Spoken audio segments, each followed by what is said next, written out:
A agricultura de precisão é um assunto fundamental quando se fala em produtividade com sustentabilidade na agropecuária. A área foi tema do Congresso Brasileiro de Agricultura de Precisão, realizado recentemente em Goiânia. E para conversar conosco aqui no Senar Responde de hoje, o coordenador do Programa Nacional de Agricultura de Precisão do Senar, Rafael Nascimento, que representou a entidade no evento. Rafael, bom dia, obrigado pela presença. Qual que é a avaliação que você faz desse Congresso de Agricultura de Precisão? Bom dia, André. Bom dia a todos que nos assistem. Bom, o Congresso Brasileiro de Agricultura de Precisão é um evento bianual que acontece, claro, de dois anos, com o intuito de organizar a comunidade em torno do tema da agricultura de precisão.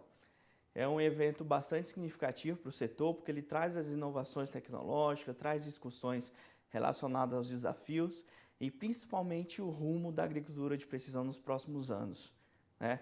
Esse evento desse ano, ele contou com a organização da Comissão Brasileira de Agricultura de Precisão. Foi criado um grupo de trabalho dentro dessa comissão, representada aí por prestadores de serviços, entidades privadas, a parte da academia, a área da pesquisa, representada pela Embrapa e algumas universidades, e também pelo Ministério da Agricultura.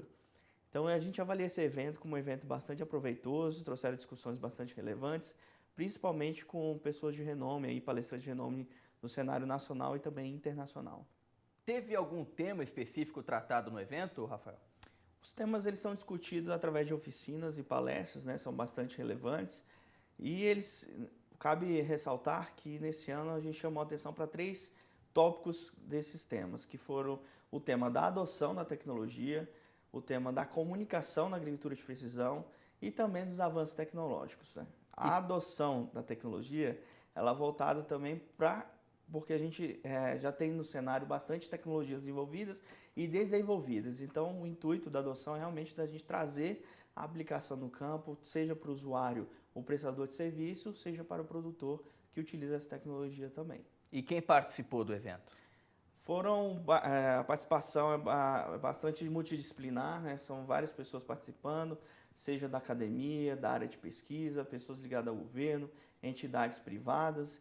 E o que chamou a atenção nessa edição foi a participação dos prestadores de serviços, né? Que aí a gente não está falando somente das grandes empresas, mas a gente está falando também de iniciativas de empresas que surgem das faculdades, surgem da academia para trabalhar com a agricultura de precisão. A gente vê que realmente é um tema que está sendo bastante desenvolvido e ampliado aí com a participação de diversos entes dessa cadeia, tanto de prestação de serviço como dos usuários que utilizam a tecnologia também.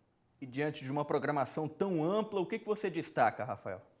Cabe destacar a participação nessas palestras, principalmente de pessoas aí de renome internacional que a gente teve a presença nesse evento. E aí destacando então os 3 temas que foram trabalhados no cenário internacional, que foi o avanço, né, a marcha da adoção da tecnologia na América do Norte, os avanços tecnológicos da Europa e os desafios da agricultura de precisão na Argentina, representando o Mercosul. Nos Estados Unidos, a gente sabe, eles utilizam a agricultura de precisão há bastante tempo, e o fator interessante é que as atividades, todas elas, desde o plantio, da colheita, a pulverização, o controle de pragas e doenças, elas passam pela agricultura de precisão. Então, a agricultura de precisão nos Estados Unidos é tratada como uma agricultura profissional. Já na Europa, a realidade que a gente encontra é o transbordamento da agricultura de precisão para outras atividades além da agricultura, como na pecuária de precisão, a irrigação de precisão e principalmente a fruticultura. E a gente vê que isso cada vez mais na Europa está sendo difundido para principalmente pequenas e médias propriedades. Já na Argentina, o que a gente encontra é uma realidade bastante também interessante relacionada com o Brasil, que é a adoção da tecnologia e a qualificação da mão de obra também, um dos grandes desafios também nesse setor, dentro da Argentina, representando o Mercosul. Perfeito, Rafael. Quais os encaminhamentos que o Congresso definiu lá em Goiânia?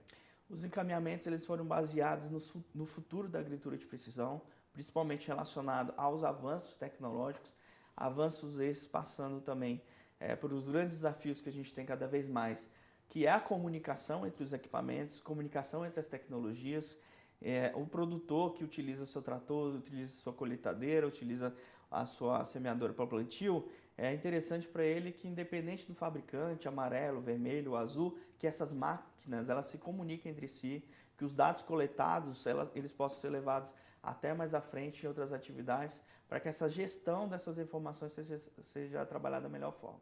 E o que foi tratado no Congresso pode trazer mais benefícios para o produtor que já usa a agricultura de precisão? E o que pode servir para aqueles que ainda não usam sejam incentivados? Os principais benefícios para quem já usa é a automação, né? Cada vez mais esses dados eles serão automáticos, né? Hoje a gente usa para coletar informação de equipamento e levar para outro, a gente conecta pendrives, copia mapa de uma máquina e leva para outra.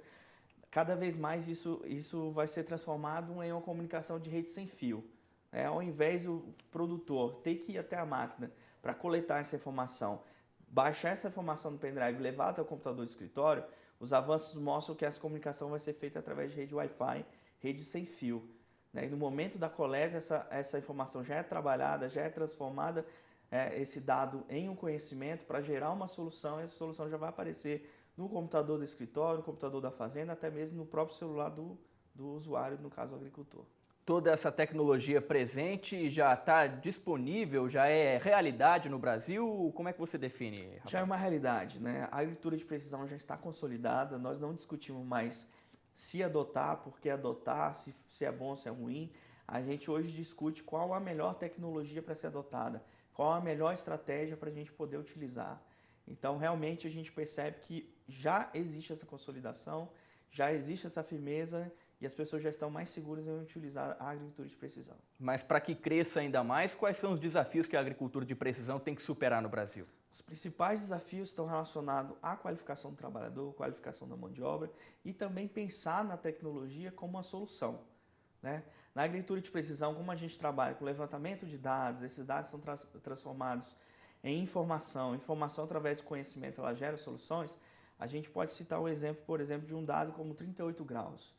38 graus no dado bruto não diz muita coisa. 38 graus na temperatura de um trator, o motor diz pra gente que o motor está frio. Mas se eu jogo um pouco de informação, transformo esse dado em informação, 38 graus de temperatura do corpo, ele já começa a me dizer alguma coisa. Mas ainda assim é necessário jogar conhecimento. Então, 38 graus na temperatura do corpo, o conhecimento que me dá é que eu estou em estado de febre, né? Mas o que a gente precisa mesmo é da solução. São 40 gotas de Novalgina. Então, essas 40 gotas de Novalgina, do remédio, para a febre, ela é a solução. É um insight que cada vez mais a agricultura de precisão vai procurar trabalhar para colocar na mão do produtor a solução para aquele problema, a solução para aquela estratégia que ele tiver na sua propriedade, tiver na sua atividade. Perfeito. E do ponto de vista da qualificação da mão de obra, o que precisa ser feito para a gente ter mais profissionais qualificados, dispostos e capacitados para atuar com a agricultura de precisão? Isso é um grande gargalo e, ao mesmo tempo, uma grande oportunidade. Eu digo um gargalo porque muitas pesquisas são desenvolvidas, muitas tecnologias são aplicadas, estão prontas para o uso, mas o que a gente depara é que os prestadores de serviço estão trabalhando, os produtores estão comprando a tecnologia, investindo em tecnologia, mas na hora de aplicar essa tecnologia a gente depara com profissionais, os trabalhadores que não estão devidamente qualificados, né? Está sendo feito um trabalho de qualificação. Então é importante que para o sucesso dessa tecnologia, quem esteja lá na ponta aplicando essa tecnologia, ele tem que entender dessa tecnologia e tem que saber aplicar da melhor forma possível, a forma correta, com sustentabilidade, com retorno também para a operação. Para encerrar, Rafael, como é que está o avanço do Programa Nacional de Agricultura de Precisão no Senar? Esse programa no Senar ele tem avançado bastante, né? Nos últimos anos nós temos aumentado a quantidade de instrutores, os nossos professores que entregam os treinamentos para os produtores. Tem aumentado essa procura, a gente tem qualificado cada vez mais esses profissionais e dessa forma a gente tem conseguido atingir o maior público possível na ponta, qualificando mais pessoas ainda, ofertando mais treinamentos. E além disso, nós temos também, além da oferta presencial, nós temos o curso da agricultura de precisão online também, na educação à distância. Então, todos aqueles que tiverem interesse em buscar essa qualificação, podem procurar o Senar no seu estado, podem acessar o site do Senar, também se matricular em uma dessas turmas da agricultura de precisão que estão disponíveis. Antes da gente encerrar, como é que tem sido a procura por esses cursos? Qual que é a avaliação de vocês? A procura ela é crescente, né? Ela começa principalmente nas empresas que já demandam nos sindicatos rurais, já demandam do Senar nos municípios, para que haja essa qualificação para o trabalhador. E no segundo momento, o próprio trabalhador, por conhecer esses cursos do Senar, ele procura se qualificar em outros mais, né? E assim ele vai multiplicando a rede de oferta e dessas procuras pelo Senar também, porque as pessoas vão tomando conhecimento desses cursos, fazem o curso, gostam e vão, através de uma educação continuada, se qualificando ainda mais em todas as ofertas disponíveis, tanto presencialmente quanto na educação online. Perfeito. Esse foi o Rafael Nascimento participando aqui no Senar Responde com a gente. Ele que é o coordenador do Programa Nacional de Agricultura de Precisão do Senar. Rafael, obrigado pela presença aqui. Obrigado.